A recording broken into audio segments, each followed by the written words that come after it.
faire en sorte de transporter à l'UNESCO des produits et des services culturels.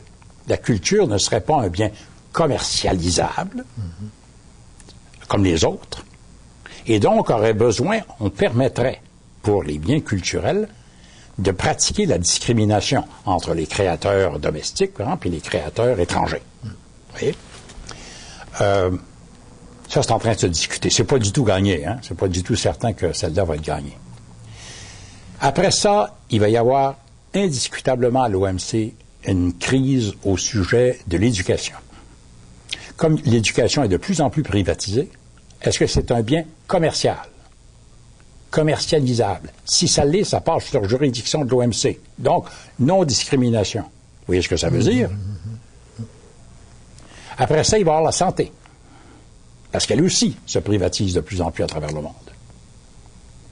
Puis après ça, il va y avoir, à mon sens, la chose la plus dangereuse qui soit, l'eau. Est-ce que l'eau va être considérée comme un bien commercialisable? Et donc assujetti à la non-discrimination. Vous avez une idée de ce que c'est susceptible de représenter, d'ailleurs, ça. Toutes ces choses-là, ça nous concerne tous les jours, ça. Ça, c'est des débats de cette année, puis de l'année prochaine, puis de l'autre année après. Et le Québec n'est pas là.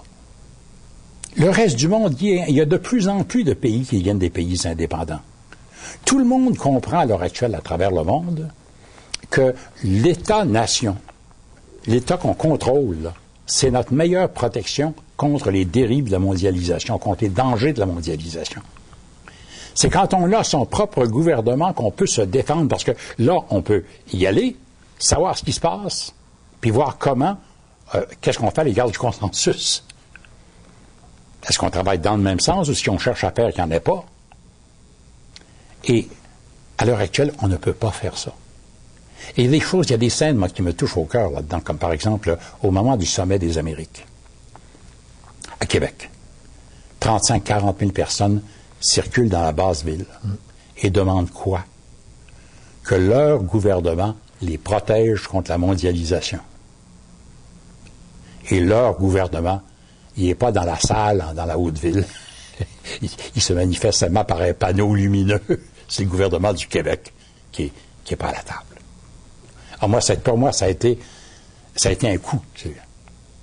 Et c'est dans ce sens-là où il faut absolument. C'est nécessaire que le Québec ait sa souveraineté. Comme le découvrent de plus en plus de pays, il n'y a pas de moins en moins de pays souverains dans le monde. Il y en a de plus en plus. Chaque année, il y en a de nouveaux. Vous savez, quand ça va nous arriver, on ne sera pas exactement prématuré. Dans ce jeu des alliances, est-ce que les pays de moyenne taille comme le Québec ou les petits pays peuvent croire en certaines coalitions qui peuvent être efficaces? On vient d'en avoir un exemple assez remarquable en septembre 2003, la conférence de l'OMC à Cancun, ou sur les subventions agricoles. On discute de subventions agricoles. Et là-dessus, l'Europe et les États-Unis ont pris la même position. Ça, normalement, ça passe. Ça, c'est tellement fort qu'on ne peut pas s'opposer à ça. 4 petits pays africains. Le Mali, le Bénin, le Burkina Faso et un 4e, je ne me souviens plus. Producteurs de coton. Protestent parce que les subventions de l'Europe, en Espagne et en Grèce, et surtout des États-Unis à 25 000 producteurs de coton seulement. Ces subventions-là démolissent les 4 petits pays. Ça bousille complètement leurs exportations, leur capacité d'exporter dans le monde. C'est 4 des pays les plus pauvres du monde, si on parle. Les Américains et les Européens refusent de bouger. Ce à quoi ces 4 petits pays vont avoir l'appui du Brésil, de l'Inde et de la Chine. Et vont torpiller la conférence complètement.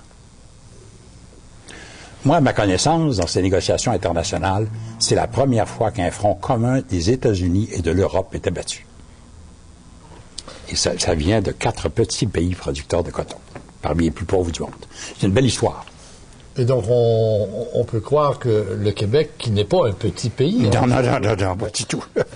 serait même à l'aise pour développer des alliances avec des... Ben, pas mal plus à l'aise que la plupart des autres pays membres. Vous nous avez dit, il y a des obstacles qu'on a surmontés par le débat public, y compris par des réalités qui se sont transformées. Vous avez fait allusion au libre-échange, vous avez fait allusion au débat sur la monnaie, que plus personne ne remet en question. Vous nous dites la mondialisation appelle la souveraineté, c'est-à-dire c'est une condition qui sollicite que le Québec soit effectivement souverain.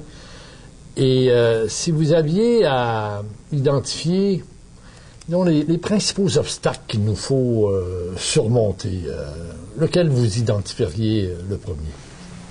Je pense que le principal obstacle actuel, il vient de nous-mêmes.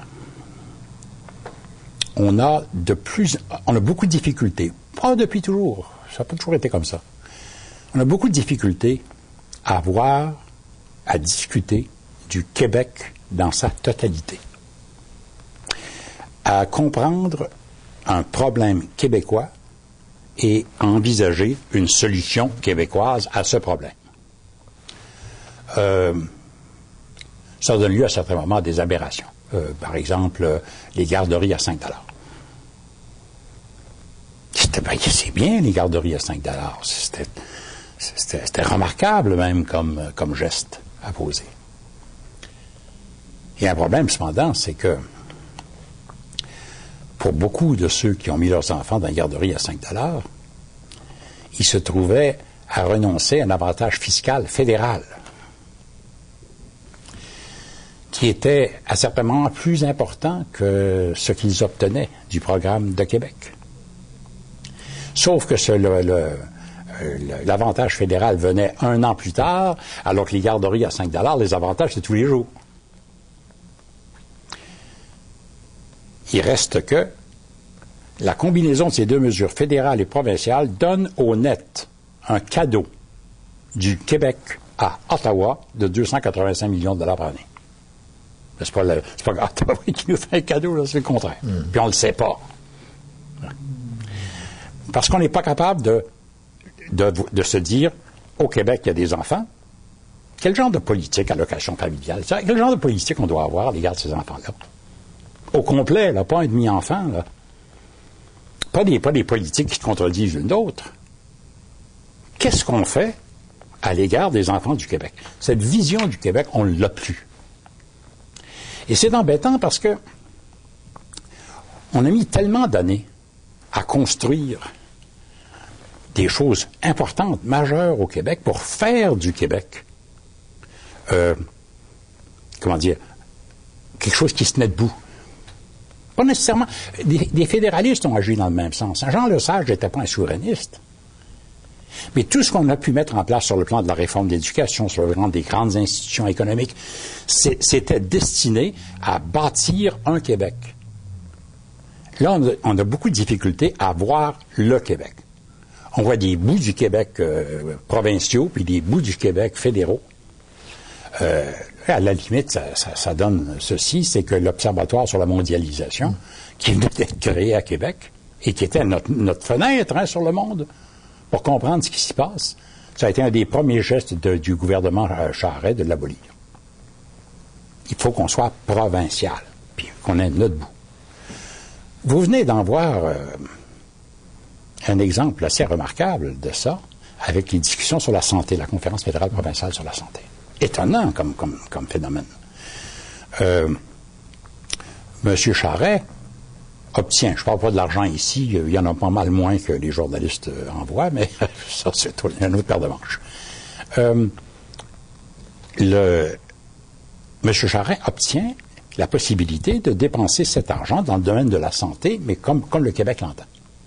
Bon. Tout le monde s'étonne. Ah, comme c'est merveilleux, c'est nouveau, c'est révolutionnaire, c'est extraordinaire. Un journal titre « Le triomphe de M. Charest ». Mais oui, mais ça a toujours été comme ça depuis 40 ans. En fait, on pourrait même remonter à Duplessis et la création du ministère du Revenu. Le Québec, dans les faits, a toujours été différent du reste du Canada. En fait, depuis